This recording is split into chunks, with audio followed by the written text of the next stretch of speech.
onto the new website when it's launched shortly. And also we want to create a record of the event that we can share with you. So capturing the conversation is really important. And the final thing to say is that we're going to circulate all of the slides from today, and we'll do that later today. And we want to include a list of everybody who's joined and their role and their institution. If you're uncomfortable with that, please just message Helen Walker at Sheffield Hallam, who you'll find on the list, or you can reply to the email Helen sent on Wednesday, where she sent the joining instructions. So I hope that gives you a sort of good sense of the practicalities of today. Let's just very briefly talk about the agenda. I'll just click through these instructions, which I hope you've seen when you joined. Yeah. Coming to the agenda. Very shortly, Greg's going to give you just a quick welcome. And then the really important part of today, I think, is to hear from three people who are really at the front line of developing civic practice. So Jackie from Sheffield Hallam, Jane from Newcastle, and Jan from Staffordshire are going to give us short but very stimulating presentations. And after each, there'll be a space for questions and reflections and comments. And then towards the end of the session, Greg's going to come back and give us just a bit more of a sense of our plans for the network, but also to invite you to feed into those plans.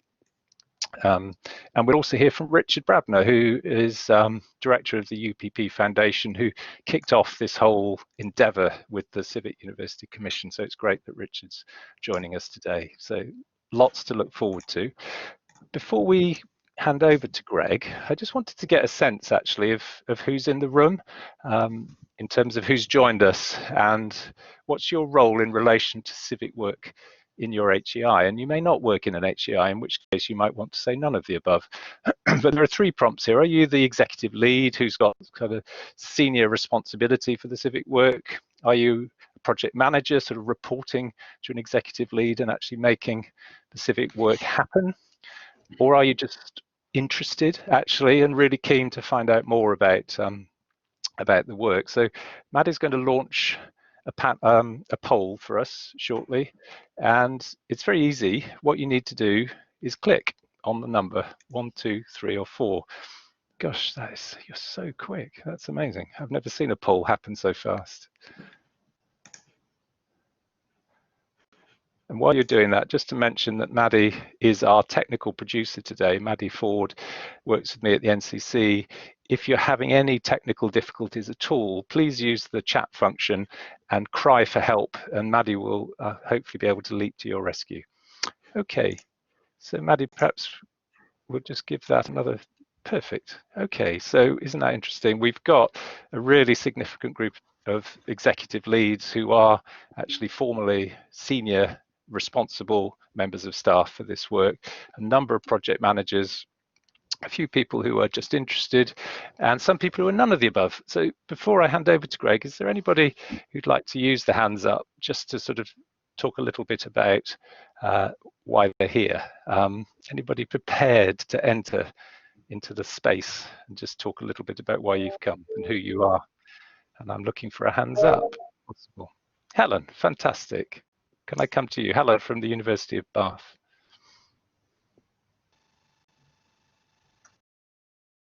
I'm hoping everyone can hear me. You're a little quiet, Helen. Sorry? You were a little quiet, but... Okay, I'll move my microphone like this. Is that any better? Can you hear me? That's perfect, thank you. Great, thanks, Paul. So yes, I'm Helen Featherstone. I'm the Head of Public Engagement at the University of Bath. And we've been working on public engagement at the university for about 8 years now. And civic work is a new endeavour for us. It's a new part of our strategy. It sits alongside research and teaching, and we're just about to embark on developing a civic university agreement. So we're just at the beginning of this endeavour, but obviously building on our work that we've been doing around supporting our academic colleagues to think about how to involve non-academic communities. Excellent, thank you. And Baroness Helen Newlove, I can see that you've got your hand up. Helen, would you mind just saying a few words? Yes, good morning. I'm delighted to join this network. I'm the Pro Vice Chancellor at the University of Bolton of widening and participation, but also up here in the House of Lords. I'm very much civic-minded, civic duties, and really looking forward to the public engagement within the Civic Network that it gives. So hello everyone. Oh, thank you so much. Thank you both for taking the plunge. It's always quite Helens. hard. Yes, two Helens. Yes, what does that say about the wonderfulness of Helen? Great. So talking about wonderful people, it's a real pleasure to be able to hand over to Greg, who has been driving really the work of the network forward over the last few weeks and months, and is the program director based at Sheffield Hallam University. And Greg's just going to say a few words before we move to our first presenter. So Greg, can I hand over to you? Yeah, thanks very much, Paul. Delighted to be able to speak to you today, and really thrilled by the high number of people who wanted to participate in today's event. As Paul said, I just want to say a few words of sort of introduction, really. As Paul mentioned, the Civic University Network was one of the key recommendations from the UPP Foundation Civic University Commission, and we're very pleased that Richard Brabner from UPP is going to say a few words later. But I suppose the main sort of thrust of what that was about was enabling universities to maximise the civic impact that they have in their place. And the network has been set up to really take forward that aim. The initial work is funded by the DFE, the Carnegie Trust and the Arts Council England. So I want to say just a little bit about who are we in terms of the group that are leading this. So it's led by Sheffield Hallam University, but very much in partnership with the National Coordinating Centre for Public Engagement, which is where Paul's from, the Institute for Community Studies, Glasgow University, Queen Mary University of London, Birmingham University and Newcastle University. And we are very much working together, bringing a very wide range of skills and expertise to try and work collaboratively to get the network off the ground. So why do we feel it's important? And why have we, as this group of people, got involved in this? So we feel that universities have the potential to drive positive social change in the area that they inhabit. We recognise we're not starting, as colleagues have already said, from a blank piece of paper, but we feel that as universities, we can do so much more. And we feel that as a network, we can be a vital resource to support universities, particularly as we address the challenges of COVID-19 recovery. So we think there's a really unique opportunity for universities for us to work in that space. Who's the network for? It's for all universities across England, Wales, Scotland and Northern Ireland who have an interest and want to get involved in the civic agenda. So what is it? What is this network? The really important point I want to get across is it belongs to you. It's your network. You are the members of it. And we want to work closely with you to ensure the network does the things that you would value. So we very much, and we'll say a bit more about this at the end, want to consult with you. We want to find out what would a good network look like from your perspective. What are the things that you would find useful? So how are we going to do that? What are some of the things that we're going to do? We want, as I say, the overall aim here is to collectively identify how we can maximise the civic impact of universities in their place. And we recognise that will be many different things and there is no one answer to that. We will be hosting events. Today is the first of these, but we anticipate there will be a lot more of these events, and again very much driven by what you want, the topics that you want to cover. We're going to work through creating a peer review scheme, looking at developing a civic index so that we can start to look a bit more at the how do we measure impact, and that's one of the things that's come through already quite clearly from initial discussions with colleagues. We want to support universities who've committed to developing a civic university agreement through the sharing of best practice, and some of the sessions today are very much in that space of talking about what have people done so far, what are the challenges, what are the opportunities. And we want to work on how can we collaborate, how can we work together, particularly at the moment around this developing that role for universities in dealing with the response to COVID-19. How can we have the maximum impact on our communities? So hopefully that's just given you a bit of a flavour of what we're seeing as the network, how we're seeing it develop. But as I say, the key message we want to get across today is this is your network. We want to talk to you. We want to understand what a successful network would look like from your perspective, so that we can develop a network that really meets your needs. Hello? I'm going to pass back to Paul now.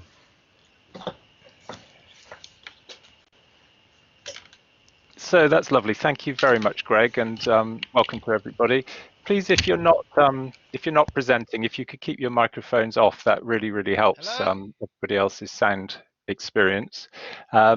Look at this, a fantastic platform for Jackie, for Jane, and for Jan to tell us a bit about the practicalities of civic work, and we're about to hear from Jackie.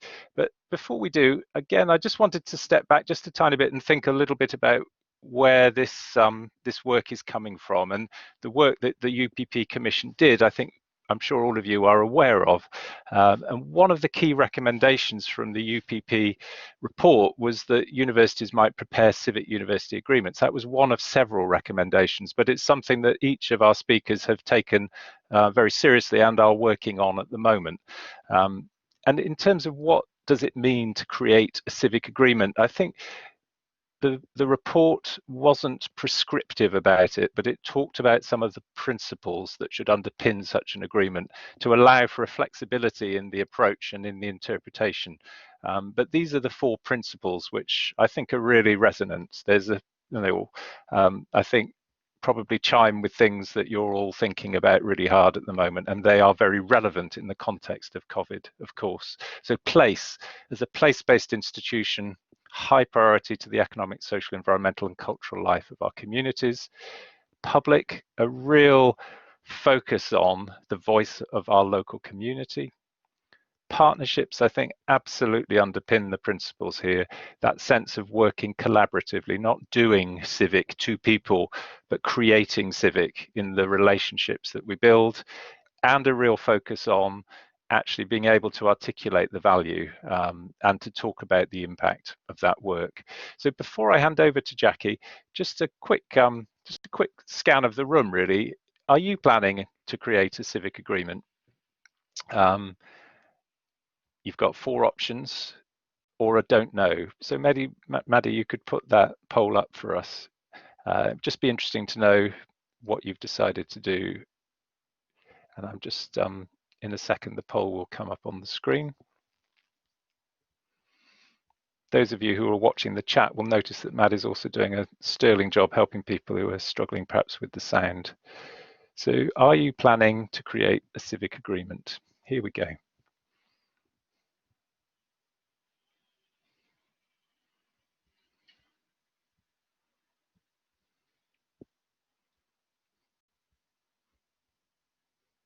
This is really good to see you feeding this back. Please do use the chat. I'm really intrigued to see how many of you have actually completed that work. Wouldn't it be fantastic if you were able to put a link into the chat to the completed civic agreement and to share with us just a hint about the work that you've done, so that after this event we can follow up with you to find out more and then share that around with the rest of the group. Hello? Thank you very much. Okay, Maddie, shall we close that down? So yes, a significant number of people have committed, a significant number of people have completed. It's also interesting that a number of you are undecided. We can come back to you maybe later to talk about that. But why don't we go straight to Jackie, who is lined up and ready to talk to us about the work that's been going on at Sheffield Hallam, which I think you'll find really quite stimulating and also quite, I guess what Jackie's had to contend with, as all of us have, is what those plans were 6 months ago are now significantly impacted by COVID-19. So I think Jackie's going to reflect a little on that too. But Jackie, can I hand over to you? Yeah, thank you, Paul, and no pressure now for me in sharing my sort of the journey that we've had at Hallam. So as Paul said at the beginning, this is really just a real whistle-stop tour. So, you know, clearly I could probably talk through the whole session on the work that we've been doing at Hallam. So this is just really to kind of pull out some of the nuts and bolts around what we've been doing ever since we signed up the pledge to produce the Civic University Agreement. And you know, obviously there's you know, further conversations that we can have as a network on some of this work, but this is just really to touch on some of the things that we've been doing.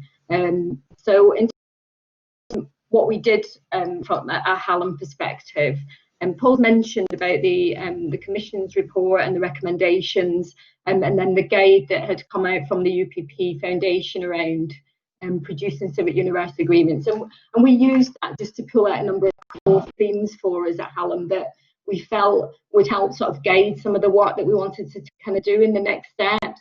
And so we really pulled out the part around, you know, putting the public at the heart of the agreement and really kind of started to think about it in reality. Absolutely understanding the university and what partnership really mean, and also, you know, real focus for us particularly on the geography and what does that look like for Sheffield Hallam and the region that we're in. So we were very conscious of using the guide to kind of think about and inform some of the work that we were going to do as we moved ahead. What have we done? Well, the first thing that we did was to really sort of do a step back and think, well, okay, you know, we've committed and pledged ourselves to produce the Civic University Agreement, but what are the different aspects of work that we need to do? A lot of that running concurrently, that we really felt that we needed to kind of embark on. You can see from this slide, you know, we set about doing a little bit of a scope exercise. I think some of the findings and recommendations from the Commission's report highlighted the fact that there's all sorts of different questions that we had to ask ourselves, but also we wanted to look at what others were doing and really get a good understanding and mapping out of what do we currently do. I think there was some really clear guidance around, you know, this isn't just about develop an agreement that says this is what we're already doing. It's an opportunity to really think about what you could do differently. And so we undertook quite a lot of work and took a bit of a step back through that phase just to really think about what is the scope of what we want to include in the agreement and what makes us at an overall kind of strategic level.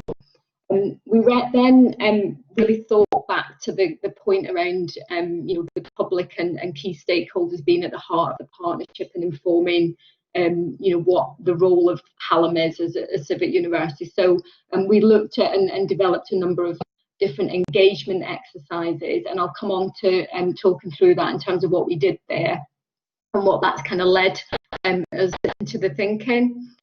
We then got some other phases around, you know, how do we actually do the co-creation? You know, what are the actual practicalities around co-creating a civic university agreement with a number of different stakeholders, and what does that look like in reality?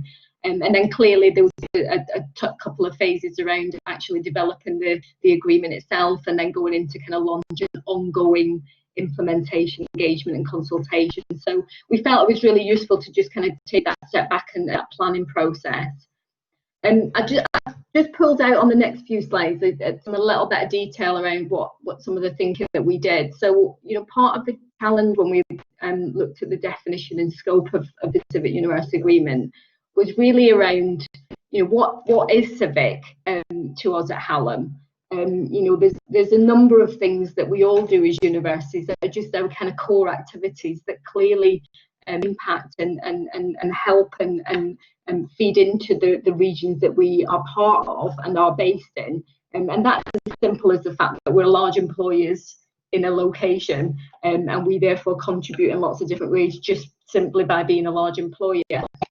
We also thought about what does that mean in terms of things like corporate social responsibility, what's civic, what's our role. So there was a lot of discussion around, you know, what is that definition about what civic really means for us.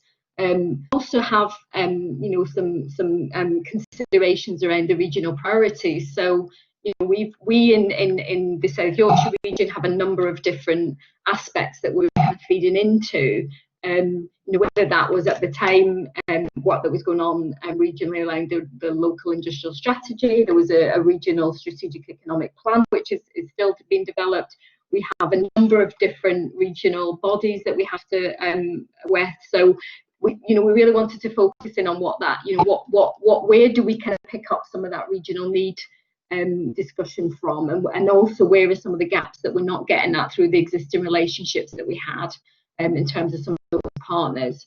And then the third part that we thought about in terms of our definition and scope was also around the fact that we have a strategy. There was already some clearly stated aims in that strategy relating to how we wanted to lead locally, and with very specific areas of focus which we'd started to implement, which had been identified through need, and the discussions that we'd had with our regional partners. And we'd also been doing a lot of work around, externally communicating, Hallam's role at the heart of the region. So we had to kind of think about where did that all fit into the work that we wanted to do on the Civic University Agreement. I talked at the beginning about some of the work that we did around engagement. So we pulled out a number of key stakeholder groups when we started to look at, well, okay, how do we make sure that we capture everything that all of these different stakeholder groups currently feel about Hallam, but also how, what are those needs, back to the recommendations from the Commission's report. So we did, as this slide outlines, a number of different engagement activities with our staff. So we really did a lot of work around, let's understand what do we currently do across the university. There's lots of things that, me and my role, I don't know about, but also asked our staff what are the things that are opportunities that we could do more of. We engaged in conjunction with our students' union, with our students, and particularly with targeting groups of non-engaged students that we wouldn't typically always be able to get input from.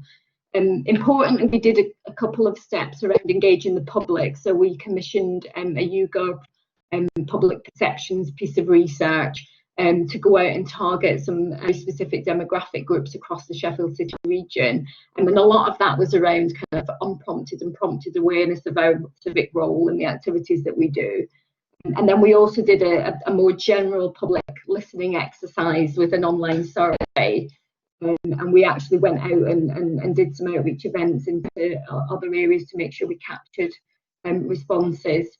And then, like all of you, I'm sure we've been engaging with key stakeholders on an ongoing basis for that. So just in terms of the kind of result, I mean, I guess there wasn't a lot of surprises in some of the findings from some of this work. And I think particularly interesting around the public work that we did, which actually threw back a lot of questions for us around, excuse me,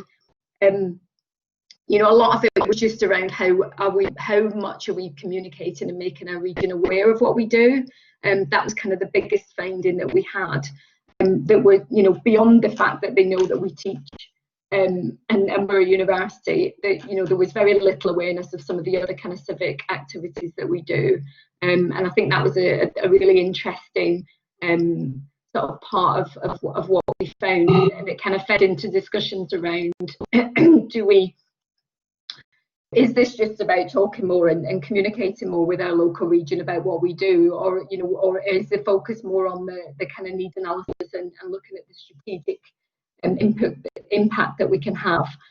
So I think that's been a really kind of interesting finding. It led us to some thinking around some of our civic choices. So we've started to have some strategic discussions internally about what is our level of ambition in terms of our civic role. And we've discussed and looked at what the geographical scope is. We've got a lot of, as you can see on that map, we've got a lot of outline areas, and it could actually be quite wide. We've also had discussions around how do we maximise impact. There's the findings of all the work we've done is there's loads and loads of things that we do, but actually how do we get ourselves focused to have the biggest impact? And then also thinking about how do we channel our resources effectively, and how do we prioritise or reprioritise our existing resources around this work So it's been a really useful exercise to help sharpen our thinking. And I'm going to leave it there because I'm conscious of time, but I hope that's been a really helpful sort of overview of bits of the work that we've been doing. Thank you so much, Jackie. It would be great if we could applaud and be in the same room together. Just that is such a helpful overview of the work that you've done. The chat is buzzing. It's fantastic. Thank you so much to people for using chat, because it's a really good way, I think, of getting questions framed, and also some answers have been coming in. We've had the team from Sheffield Hallam picking up on some of those questions that you've been asking, for instance, about the extent to which Sheffield Hallam was engaged with the community before this process started. What was your starting point? And Natalie from Sheffield Hallam's sort of responded to that in the chat. I'm going to just pick one question for you, Jackie, because I know you need to move to a COVID-19 related meeting fairly rapidly. Sarah talked about this, Sarah Kay. This is a wonderfully thorough process you've undertaken. I was wondering how much staff resource you had working on this, and from start to finish, how long has this process taken? Okay, yeah, that's a really important question. So we have quite a small team working on this in Hallam, but actually we've have a focus through my team on external engagement. So we kind of sort of jumped on board existing activity that my team were already doing. So we've got quite a small external engagement team. We worked really closely with our in-house customer insight team as well in terms of the YouGov and public perceptions work. So we do have a better resource that could help us with that data analysis. But we have, you know, I've got sort of 3 people in my team that have kind of contributed to get embarking on this activity. We've kept it to take quite a tight group on that. In terms of how long it's taken from start to finish, we went out and kicked off the staff.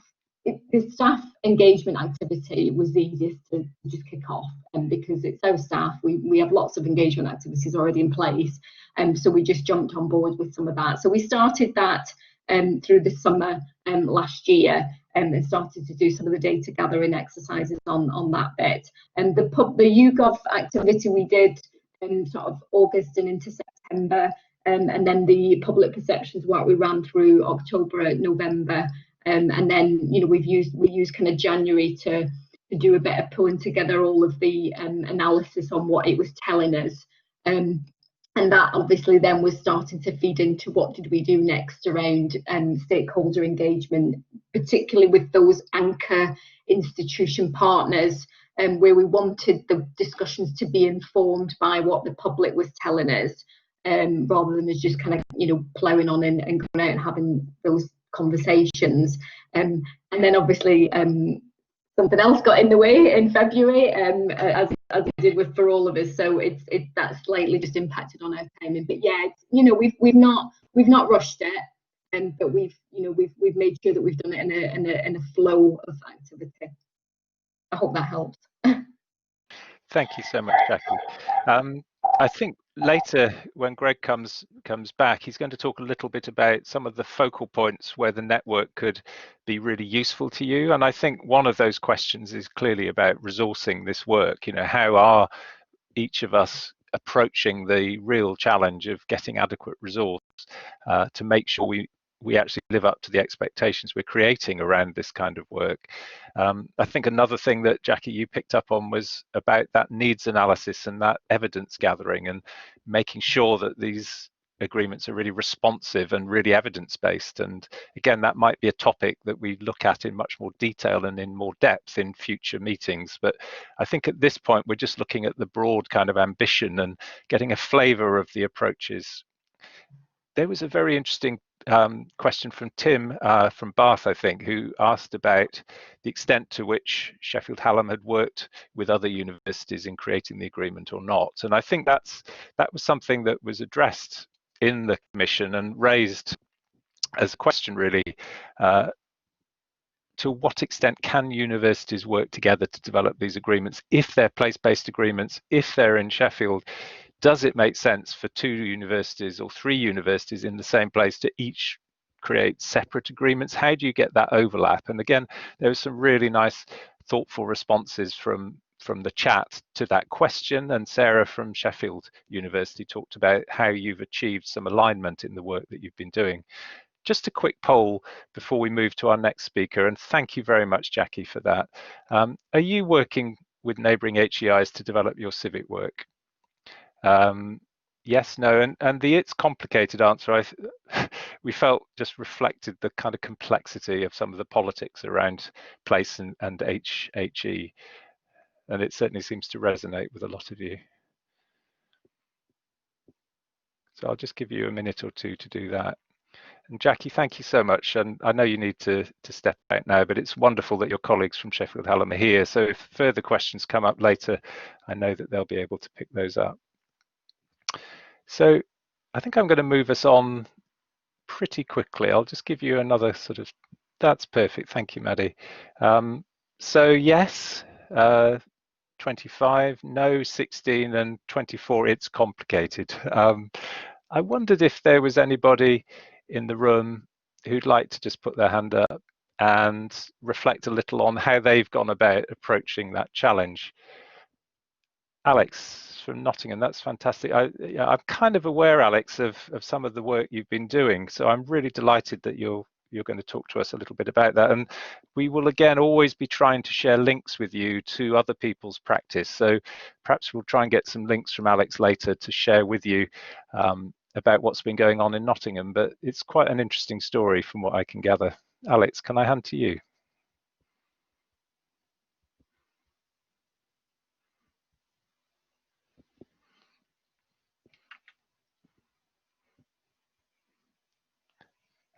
I'm going to be very calm while Alex connects. But Jim, I've also noticed from King's College, I wonder whether Alex is having technical difficulties. So Jim, if you're available and ready to step up, can we hear from you?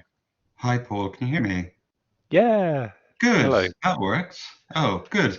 Thanks, Paul. Very quickly, just on the King's approach. So we've been very clear about our role as a civic university at the heart of London. And we work with 3 local boroughs, 3 local authorities, but also we have to work capital-wide as well. So our kind of governance and relationships are incredibly complex. But on the question of working with other universities, we don't have explicit links into the other universities through agreements.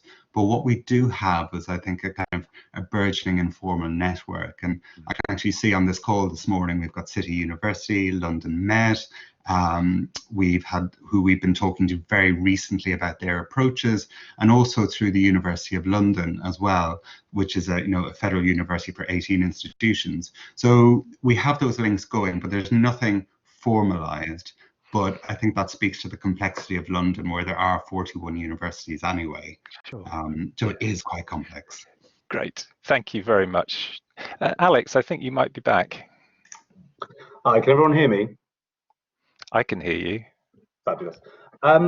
Yeah, so from the outset, we and Nottingham Trent University decided to try and do a shared civic strategy, where basically we would look across both universities and figure out where 1 + 1 might equal more than 2, and the added value being felt locally.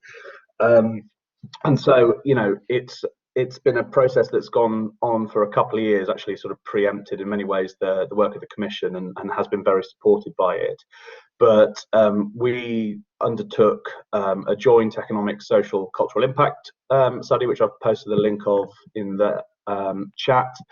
We also did some complementarity mapping, most of which sort of helped us find out the things that we didn't know that we were doing. And we are now sort of running a kind of COP26 style consultation exercise. It's the thing that we want. The thing that we've realised is we have a very fractured local political situation, I think it's fair to say, between Nottingham and Nottinghamshire, and that's not unique to our area. I'm sure lots of universities on this call will recognise that. But what we've tried to do is to make sure that we create a platform where people can say once and for all, this is the priority. And we paused it briefly for because we actually turned our sort of civic capacity to helping our partners tackle the COVID crisis. But we've now resumed it, and is sort of been seen as the kind of primary mechanism for both universities in terms of how we work with partners to do it. So we've got a virtual summit with all of our kind of core partners next week, where their refreshed evidence is going to be considered. We've looked at the kind of the challenges together. Both universities have decided what we have the capacity to do, because that's changed fundamentally since the beginning of this year as well. And all being well, we may try and get to a civic agreement for the universities for Nottingham by the end of July. But it has been tough at times doing it with two universities, because you've got two sets of university politics, two sets of university structures to navigate. It has been worth it though, because of the signalling. Because if our two universities, which didn't really get on before the current vice chancellors took on their roles, if we can get on, then the city council and the county council have to get on as well. So I think it's worth sort of thinking about. That's great, Alex. Thank you so much. And again, I think one of the benefits of this network is just simply to learn from each other and to move stuff around as quickly as possible. So we will put links into the slides, and we will send you the slides later today so that you can follow up on some of these examples, because they're just so useful, I think, in terms of all of our practice. So thank you, Alex. I'm going to move us on to our second presenter now, who I'm delighted that Jane Robinson is going to join us. And Jane has been working tirelessly in this space for a long time. And interestingly, I think Jane may talk a little bit about her background, but before becoming Dean of Engagement and Place, which is a job description to die for, I think, Jane was a chief executive in a local authority. So I think bringing that real inwardness and understanding of the context in which universities work. So Jane, I'm going to hand over to you. Okay, thanks very much, Paul. Can everyone hear me okay? That's good. Great, okay. Well, I'm going to just spend a couple of minutes. I think building on some of the themes that have emerged from Jackie's brilliant presentation and some of the chat. And just to say, in terms of the question of how we're collaborating, we are working very closely with Northumbria University, and Stephen Kippin and Sue Graham are from Northumbria are on the line, and I'm sure we'll be able to add to this presentation. But I've also reflected in these notes a little bit more on the impact of it. If I can get the slide to move, yeah.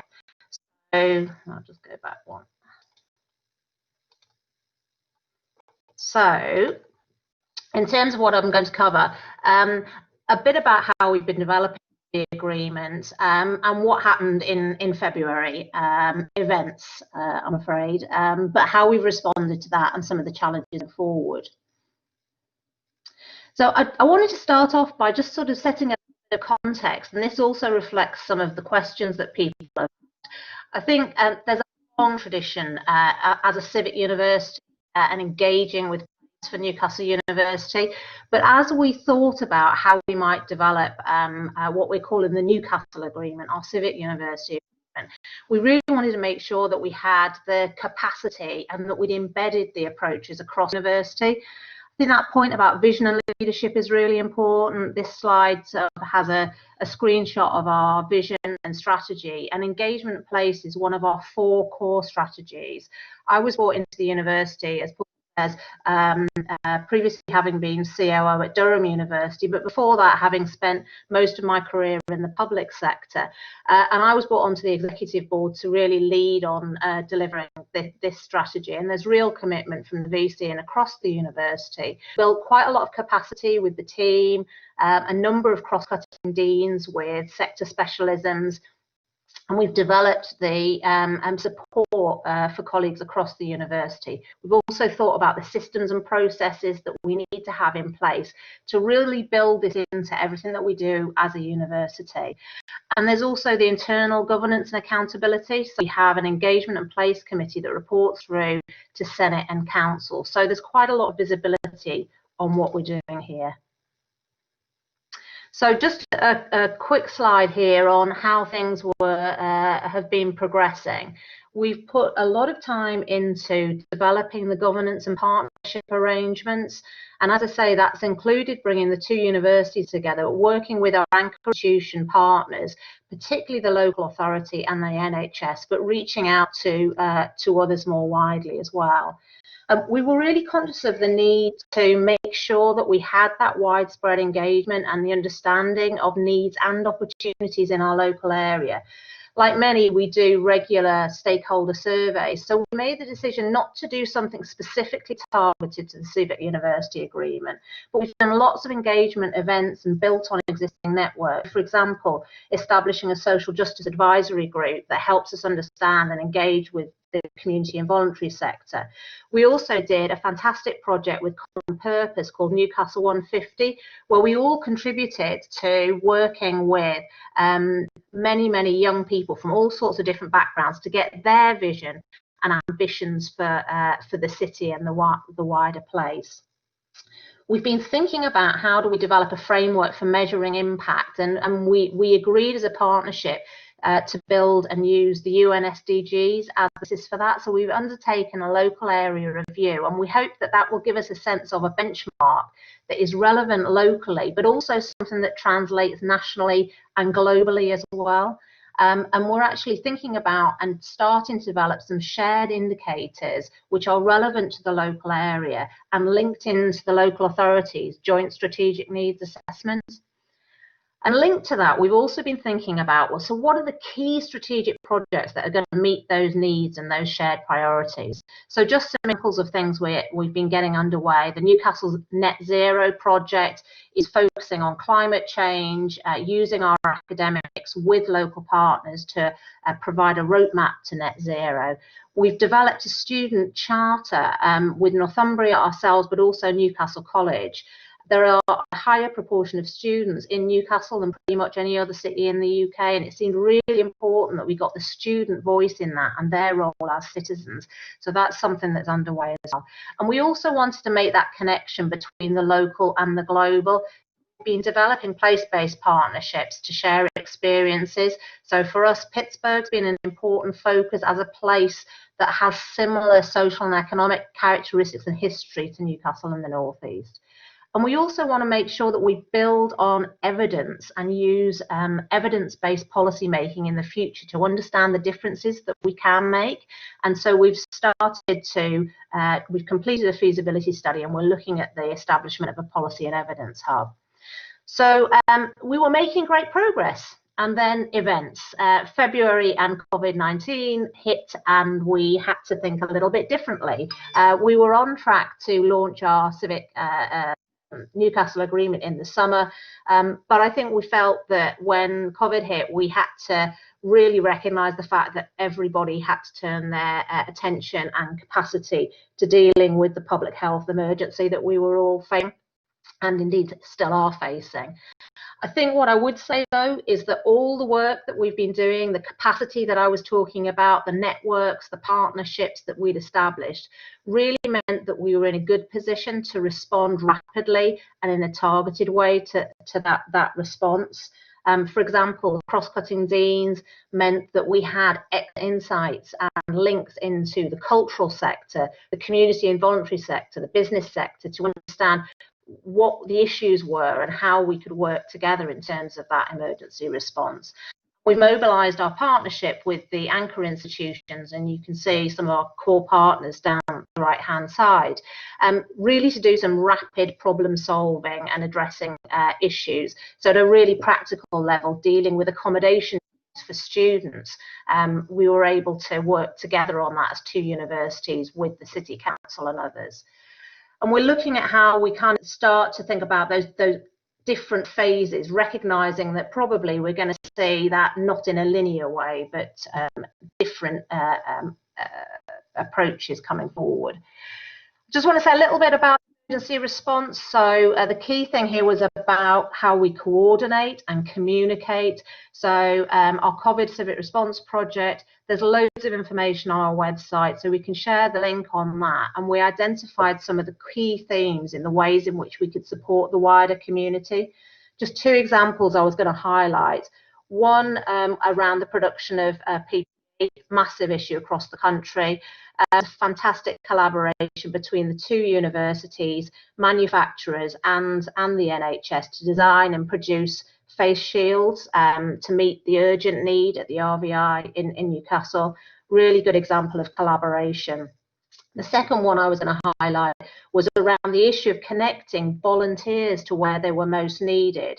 So our academics within computer sciences worked with the voluntary sector and the City Council to design an online platform to link volunteers to the most vulnerable in the city. The speed at which this was happening was quite phenomenal. We are obviously, as with many, starting to think about what recovery might look like and renewal as well. So both the universities are involved in a restart project and the college as well. And we've been supporting the City Council as part of an early mentor for track and trace and restart. And so we've been inputting our expertise, but also that understanding of what it's going to take to get the universities opening again, students back in, staff in, research starting. That is a critical part of actually restarting the economy in the area. We're also thinking about what have we learned from this experience? What does it mean for the future vision? And I think as Alex and others were reflecting, we're actually thinking about the Newcastle Agreement through a COVID lens. What is needed to support the longer term economic, social and cultural recovery of the place, recognising that COVID is likely to exacerbate existing inequalities. So how do we really focus and make a difference there? And of course, we're linking this to the wider regional economic response. I represent the 4 universities on our economic response group, which includes the local enterprise partnership, business, the combined authorities.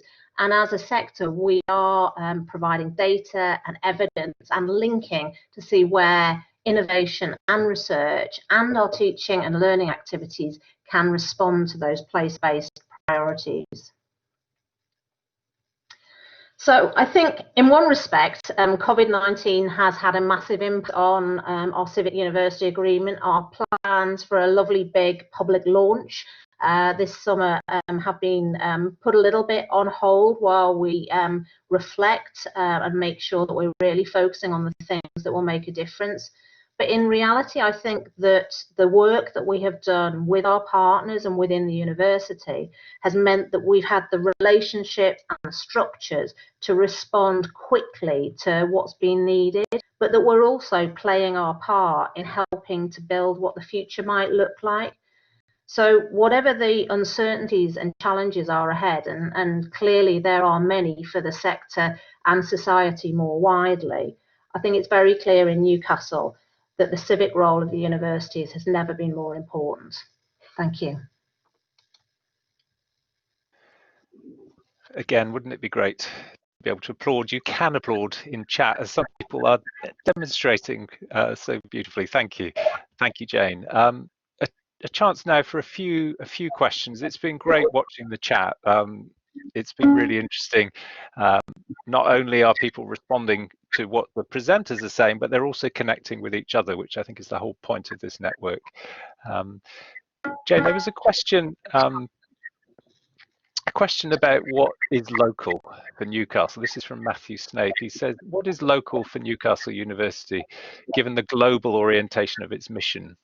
Is the city of Newcastle, is it the city of Newcastle, or is it something else? Well, interesting question.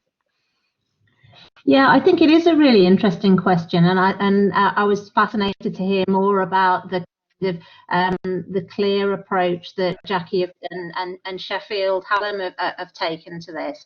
I mean, I think for many of us, that sort of notion of what level we work at is a really complex one, both in terms of geography and politics. So, I mean, we have talked about, and we are focusing on the Newcastle Agreement, and you know, our core partnership is with the anchor institutions in the city, but we also recognise absolutely the role that we play in the wider region and nationally, internationally as well. So we are really focusing on our engagement within Newcastle as a city, but we're also thinking about how do we learn from that and connect that into what is happening internationally. And I mentioned the partnership with Pittsburgh is a really interesting one, as a place that has many similarities to Newcastle and the Northeast. And we are seeing that not as an institution-to-institution partnership, but actually a place-to-place partnership. So we've had an international conference, which was due to be in the States in March, but that was going to involve the leader of the council coming on a delegation to learn from the experiences internationally. So, I mean, I don't sign up to the view that civic means it has to be tightly defined into the city in which you're located. I think it's really important that as universities we're able to engage directly with our local communities where we are operating. But those connections and those benefits need to spread more widely as well. Great, thank you. There's a lot of interest, Jane, in the common purpose and the approach to the Newcastle 150. And just to reassure people, we have got links for you. We will be able to send you to find out more about that. But a number of people, including Dee, have asked if you could just say just a little bit more about how you've approached that. Yeah, so this was a great project. We wanted to really hear the voice of young people. So this wasn't just our students, but it was young people between the ages of 18 and 25 who lived or worked or studied in the city. And we got together with Common Purpose. This is a legacy program that they first ran in Chicago, and we talked to Common Purpose. It's never been in the UK before, but it's really getting young people together from all sorts of different backgrounds to articulate and address a challenge for the future. So what would they want their legacy to be? And the reason it was called 150 was that in 2032, Newcastle, it would be 150 years since Newcastle had city status. So the challenge was, what would need to happen to make Newcastle a place where every young person could fulfil their potential? And loads of partners signed up to that, the two universities, the City Council, the Health Trust, but businesses as well. So it was a great event, and we just got it under the wire before lockdown. And we're going to be working with that group of young people and young leaders in terms of how we continue to engage, and for them to really sort of challenge us on how we are taking forward the future of place. But as you say, Paul, there's lots more information, and there's a link that I can share. Thank you. There was a question from Brian, I think, about how you've engaged students in a way that's avoided tokenism, which I think is a really helpful prompt. How have you done that? Yeah, we were really keen that our students played an active role in this, and as I mentioned, we have a high proportion of students in Newcastle. When you bring together Northumbria University, ourselves, and the college, you're talking about 70,000 students in the city, and they play a really important role, incredible contribution, not just economically, but their role as citizens. But we also recognise there are often tensions from that as well. So engaging the students is really important. We had a forum called Students in Newcastle Forum, and through that we agreed that we would develop what we're calling a student charter, which was really led by the students in terms of understanding what was important to them, but also understanding what's important to the place. And that's something that we're still developing at the moment, but there are some key themes there which range from things like employability through to role of the students as citizens, through to really important practical issues like accommodation. And that's really been driven through the two students' unions from the university and the college. So we hope that we'll be in a position in the summer to formalise that agreement. Great, thank you very much, Jane. I think going to move us on to Jan's presentation in a minute. I just wanted to flag a couple of other things that have come up in the chat, which I think are really interesting and important things to think about. And Sue Black from Lancaster asked about how much interactions have there been between HE and FE in different partnerships. And for Sue, it's a more rural environment at Lancaster, and a really pertinent question for her, and a couple of other people have picked up on that. So maybe, Jan, you could, I know that you've been thinking about FE, but let's bear that in mind as we move towards your presentation. And Jane, later you may want to come back to that. I think the other thing I just wanted to pick up was William Leahy's asked a really general question, which is, our local borough council see the Civic University Agreement as a power grab by Brunel? And I think, yeah, there's a lot of politics here, aren't there? And there's a lot of complexities. He talks about a network led by the borough and called Hillingdon Partners already exists. My attempt to develop a Civic University Agreement with them has been seen by the councillors as an attempt to take over. Any advice on this? So I can't tell you how well that segues into our next poll, actually, William, so thank you. We wanted to, as I move through, you'll get these slides. Here are some of the links to Jane's work, but this sort of dynamic between the university kind of leading and the university following and serving, and how do you get that balance right? Just interested to explore with you all, how do you see the civic role of your university? Leading from the front, acting in a support role, or neither? A provocative question perhaps, but just interested in how you respond before we turn to Jan.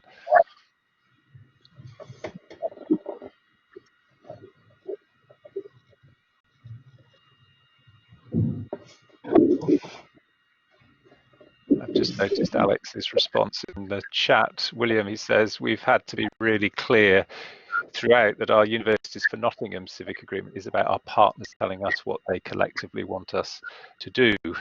We need to stop unisplaining. No, that's a good new word I've learned today. Great. Couple more seconds for people. A really interesting balance, isn't it? Sort of split three ways on this one. Okay, well, maybe we'll come back to that a little later, but thank you very much for contributing that. I'm going to hand over now to Jan, who has been doing amazing work with colleagues at the University of Staffordshire. I've had the great pleasure of visiting several times and have learned a huge amount from the team there. Jan, over to you. Thank you very much, Paul, and good morning, colleagues. Like Jackie and Jane, I could talk for days, I think, and certainly it's tempting to get drawn to try and answer some of the questions, but I'm going to try and keep this very high level, just to really share how we're approaching the whole concept of being a civic university, and how it's very timely that the civic agreement helps us to focus that work. I'm going to through quickly. The slides will be available later, as Paul has said. So like many universities, the concept of being civic and connected to our place is not new and hasn't been prompted now by the Commission. We have positioned ourselves as a connected university, which I think speaks to the fact that we see a very strong connection with our place. And as part of our current strategy, we're now at a phase, as others will be, where we're starting to think towards our next strategy, which will be towards 2030. So something I did want to emphasize is this isn't a sort of strand of work which is led just by a few people, but being a connected and developing and shaping our civic university agreement is an integral strand, a gold thread which runs through our strategic plan. And the significance of the first slide here of changing the connected university, which is how we're currently positioning ourselves, is that my single mission is to move from referring to us as the connected university to everybody referring to us as our connected university. And I think that's something which came through the Commission's work. It's the pride that students and staff, but also our wider communities have in their identity with us. So moving on, hope, just to give you a sense of the journey that we are on. Our Connected University strategy was established in 2016. And one of the key strands of that is a connected communities framework.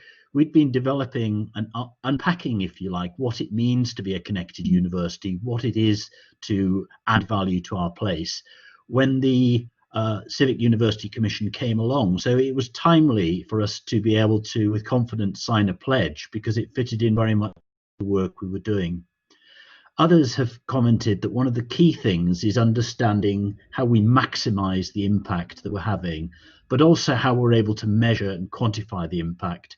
And I suppose, like many other institutions, we were aware and could point to a number of examples of things that we were doing and impacts we were having, but we didn't really have any oversight at an institutional level to help us prioritize.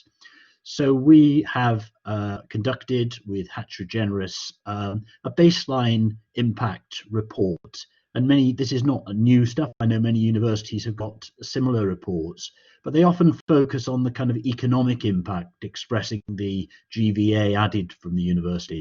And we wanted to do more than that and really start to try and get under the skin of the social impacts that we were having. And the process of doing that was as important as the outcome. And what it told us was that we didn't really have a systematic way of collecting evidence of our impact. We had to go far and wide across the institution to find different examples. So it was really helpful in terms of them being able to produce a framework which gives us a baseline. One of the key things which I'll refer to briefly, and there's a video link which you'll be able to follow up at the end, is that we have been for some time engaged in participatory community research, and we've established a civic fellowship. And I won't try to get the detail of that, but this is a recognition, a formal recognition of key members of the public who are working over a sustained period of time in partnership with us. And that is one of our key mechanisms of truly being engaged in understanding the needs of our local communities. We are at a phase now where we were hoping to have completed consultations and be signing off agreement by the summer, but as Jane has said and others, COVID has come along. I won't repeat the things that many of you will say about how we've responded to COVID, but I genuinely feel that what it's done is actually strengthen and reinforce the impacts and the positioning, test out the strength of our communication and partnerships as a civic university, which positions us well. So we'll be working towards a civic agreement being signed off in the autumn, and that will be an integral part of our strategy as we move towards 2030. Our current strategy, as again, this will be similar for many of you, really puts students first. But it also, within our three strands of connecting communities and innovative and applied learning and talented people, refers to our university as being an intellectual hub for the communities that we serve. And therefore, our place-based civic role is absolutely central within our strategy. And what this means, therefore, is that this work is very live and active in terms of discussion with our Board of Governors, with executive, and it's owned really across the university rather than be something which a small group of people have been convened in order to lead. Something's happened to that slide, which has changed it a bit, so apologies for that. But what this was going to point to is the fact that it deals with the what is our region. And like Jane, I don't think it's particularly helpful to define tightly a geography in which we see our civic role. So the concentric circles represent the fact that our immediate focus is indeed Stoke-on-Trent and Staffordshire. We have campuses across the county, but we also have a London campus. We have connections, as all universities do, right across the UK, and we have over 13,000 students studying internationally. So our engagement is really with places. We have quantified our impact, particularly in terms of Stoke-on-Trent, but we absolutely, as Jane described, have got partnerships in the US and in Asia. See that as a key opportunity to leverage benefits for our place from our international connections in the same way as we can see similarities, for instance, with our link to the University of Alabama in the US. So apologies that that slide hasn't quite translated. Our Connected Communities framework puts at the centre our view as a connected university. Around that, we build the fact that as a university, the important element of that are its people. And Brian had asked about students. So our students are heavily involved both in our current civic work, but also in shaping how we can increase the impact of that. The next set of circles are really about the different kinds of activities that we engage with. And all of that is into our values and placing us as an intellectual hub. I'm not going to go through each of these, but I think it's important, and what we're seeking to do is not to develop a very detailed document setting out a list of projects and plans, but a future-proof document which is based on some key principles. So I won't read through those, but you'll get these, and our approach therefore is to take and set out a clear set of principles which guide our civic activity. One of the things which I will just put in there is that as well as discussing what we do, we also need a clear set of processes to decide where we're not going to engage, because we can't be all things to all people. We can lead on some, we can support other anchor institutions and civic partners, but there will be some activities where we simply have to say, oh, these are not things that we can commit to at the present time. So bringing that together, we have our framework.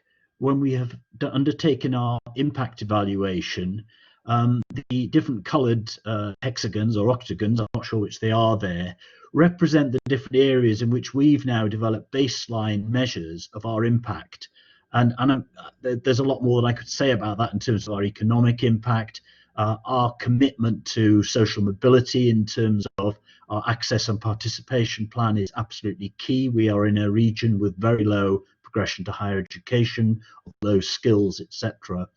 So what we have is bringing together a set of principles and processes with a clear evaluation framework which sets out metrics, where we are at the moment, and forms the basis for negotiation and discussion with our stakeholders as to where we believe we can add most value. I'm afraid some of these slides have become somewhat distorted, so I'm going to skip over one, and I know time is pressing.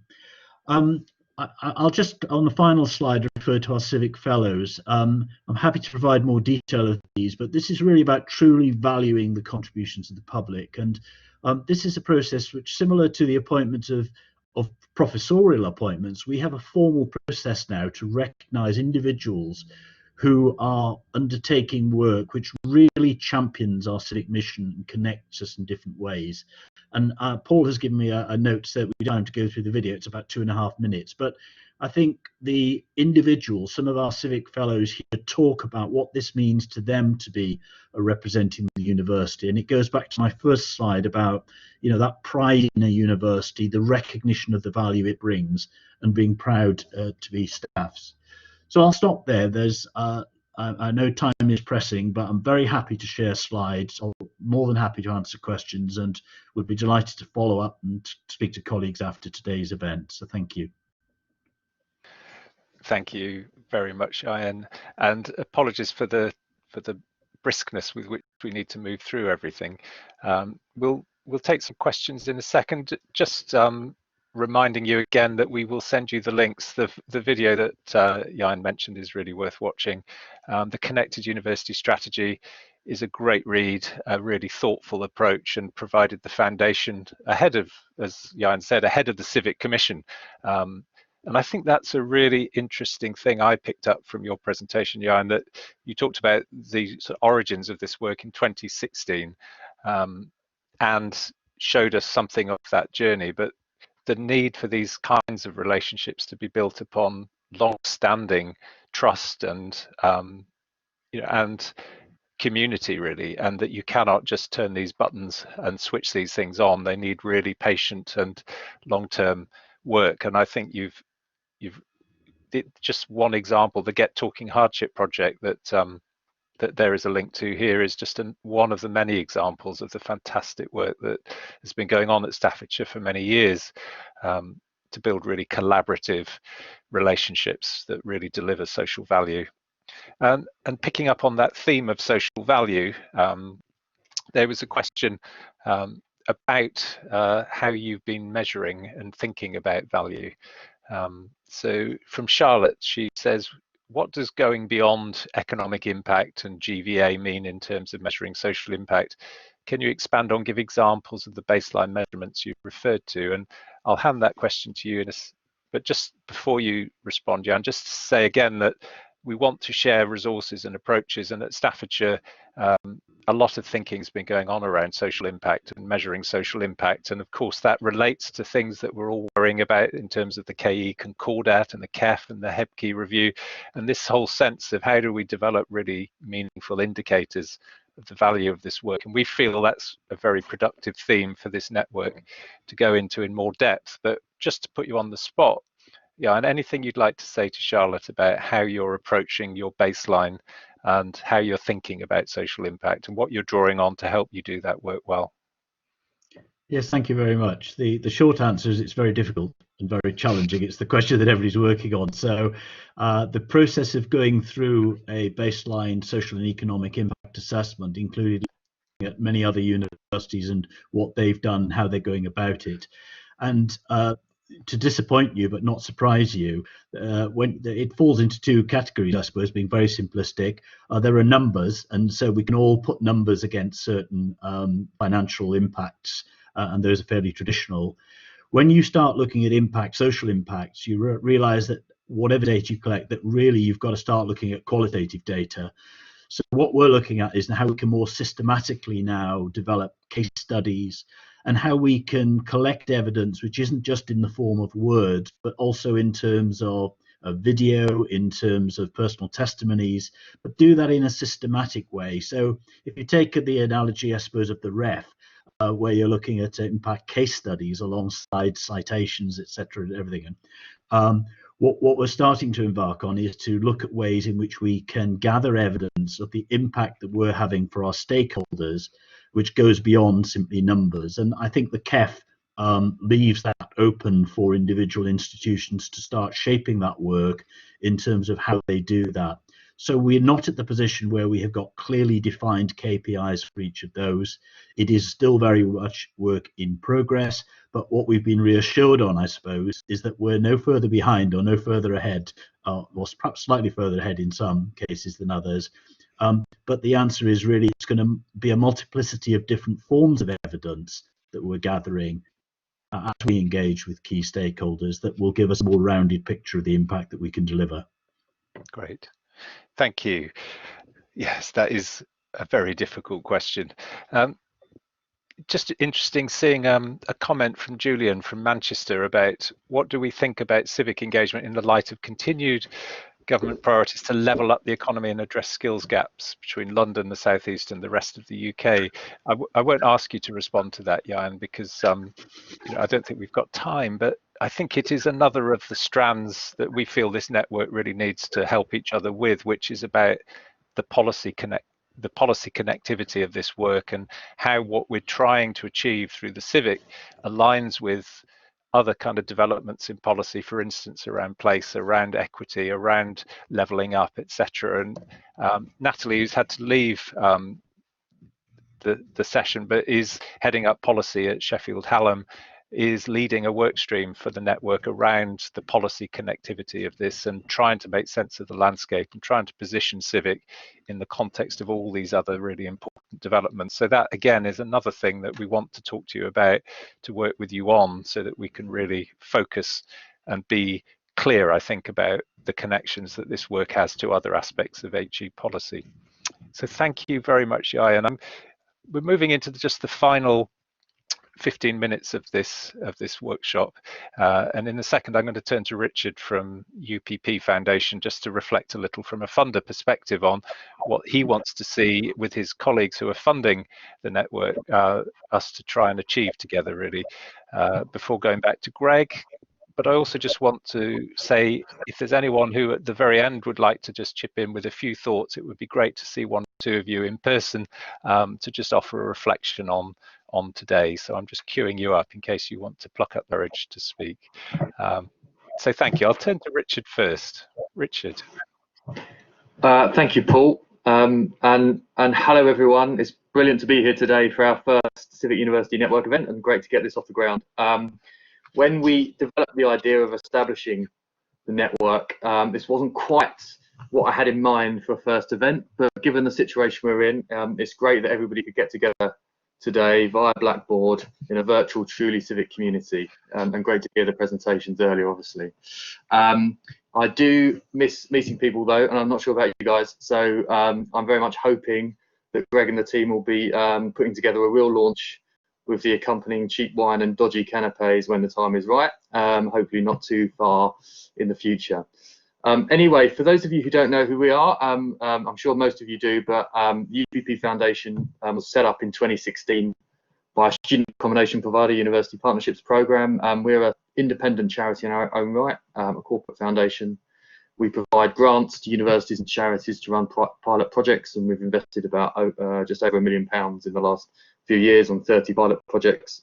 And we do some public policy work too, 4 major themes, a civic university being one of them, and obviously the Civic University Commission being our most significant piece of public policy to date. And just to go back to 2018 when we ran the commission, it was really set up as a response to issues around place, such as inequalities between and within regions, which have been more prominent in our national debate since the financial crisis, the resulting austerity and the Brexit referendum.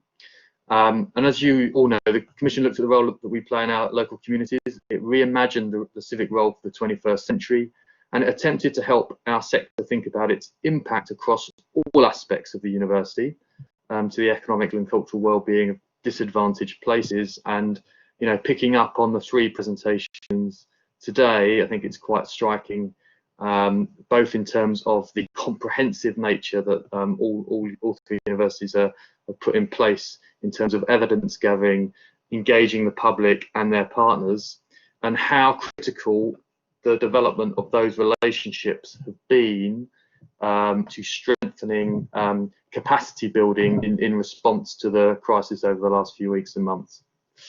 So as we all know, universities have obviously got a proud and distinguished history of being civic. But if you let me just say what I'm most proud about in terms of the Commission and its aftermath, being the way that it has helped galvanise a sector-wide movement for really prioritising the civic role across all types of universities located in all parts of the UK. And I just really wanted to say that it's of course true that government policy, incentives and funding can help or hinder your local and regional impacts. And as Paul has mentioned, there'll be a big work stream on policy for the network. And the Commission indeed made several recommendations on that. But ultimately, I think the most powerful and important actors in this are you, your institutions, your staff, students and the communities you serve. You know, the emphasis of this is really that it's a sector and community-led movement, not some government top-down initiative. And consequences of COVID becoming clearer by the day, this sector-led, this community-led movement has never been more important. Having 60 universities pledging to develop a CUA, and many others making the civic priority a real priority for their institution is a fantastic outcome. Now, from a funder's perspective, and you know, we're part of a coalition of funders ourselves, the Department for Education, the Arts Council England, and Carnegie UK Trust, who've all come together to help fund and seed fund the network in its first year or so. There were 3 really big roles that we wanted the network to play when we launched the competition to host it. First, in terms of developing best practice, and obviously we've seen today the first signs of that, and to develop a peer review scheme for your agreements. And thirdly, the advocacy role, both to government, but I think what's really important here is the role that the network can play in connecting you as place-based, as leaders of place-based strategies in your institutions to other sectors that are thinking very hard and strategically about place, such as the NHS, FE, local government, arts and culture, and so forth. And of course, there's now a 4th role for the network, which is to support you think about how your local communities over the medium to longer term can overcome the challenges from COVID. And before I pass back to Greg, I just wanted to, you know, apologies, but have this opportunity to plug a couple of reports that the UPP Foundation has published that is linked very much to your civic role. The first, last week, we published a report looking at the impact of COVID on young people's education and employment outcomes. As you'll all be aware, in every recent major recession, there's been a huge scarring impact on young people's employment prospects. And so to prevent this in the current crisis, to help prevent this in the current crisis, we think that the government should utilise the renewed appetite for community endeavour. And Jane Robinson's presentation really showed that in terms of the way that Newcastle has built up the capacity of volunteering, both from staff and students. We want to utilise the government to utilise that to pay unemployed young people full-time and students from disadvantaged backgrounds on a part-time basis to do good work in their local communities. And we're calling this programme a Community Leadership Academy, which we've adapted from King's. Would have a training element to it too, and would cost around £500 million for 75,000 young people to take part in that.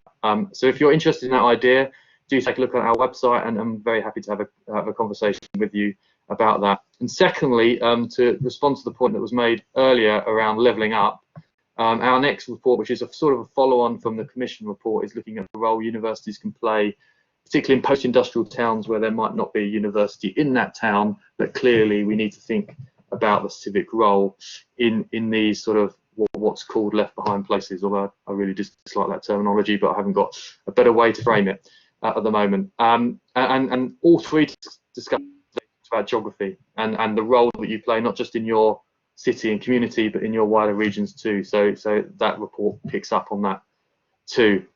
And to plug over, just want to say how thrilled we are to have got the network off the ground, to be working as a coalition of funders with Sheffield, the outstanding team of Sheffield Hallam and their partners to establish the network. It's a brilliant start today, and we really look forward to sort of helping embed this further.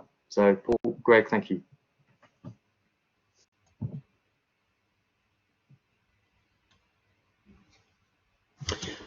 Thanks very much, Richard, for that. Just a few minutes to conclude on the next steps. We very much wanted today to be about people engaging, the opportunity to share amongst one another, and not for us just to be giving you lots of information. So I don't plan to spend a lot of time talking about next steps, because we will be communicating that out to you. But just to pick up a couple of things, we're about to launch a website over the next month. That is very much a resource for you as members of the network to use, the opportunity to share lots of information in the way that we started to do today. The website will be a repository to be able to do that. We are going to be hosting a number of webinars over the next few months, picking up particular topics, and a lot of things that have come through today, I think we'll be following up on developing that time scale. We've got the next one on the 17th of July, and we also just want to do a quick poll to check with people if we could put the poll up on what are these challenges that are most urgent for you, so that we can help to get to structure the programme. So if you could just quickly go through that.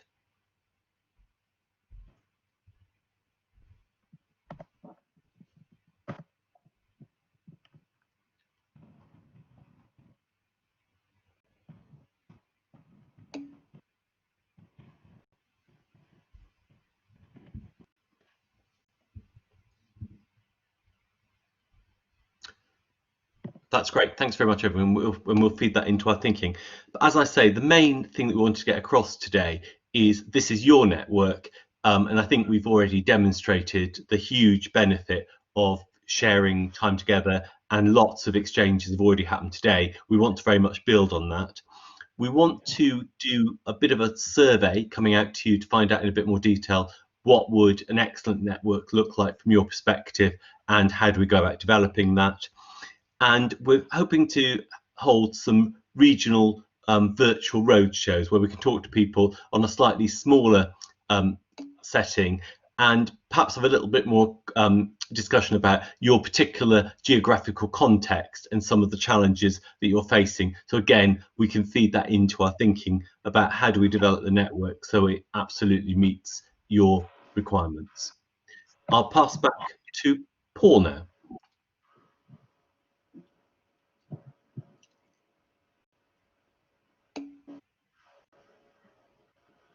Greg, this is Debbie. I think Paul's having a problem with his microphone. Okay. Do you think you could finish off? We've just got the question around August. Yeah, of course. That's fine. Thanks, Debbie. So, Maddie, could you put up the final poll that we were going to ask people?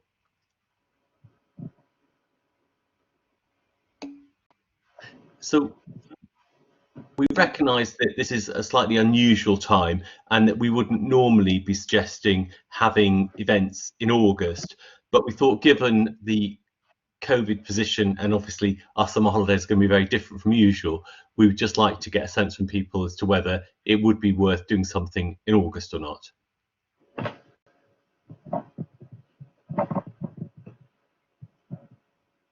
That's brilliant. Thank you very much, everyone, completing that. Paul, are you still having technical problems? That's fine. So shall I finish? Can I just say a big thanks. So we've had over 100 people involved today. There's been absolutely fantastic energy in the chat. Lots of really interesting questions, brilliant exchanging of information. Can I also just thank our brilliant presenters today? I think the three presenters presented very interesting and different takes on what's happening in their institutions. And can I also thank Paul for doing a fantastic job of facilitating the session this morning. And as I say, we will be in touch shortly to give you more information on the next steps. So thanks very much, everyone, and enjoy your weekend.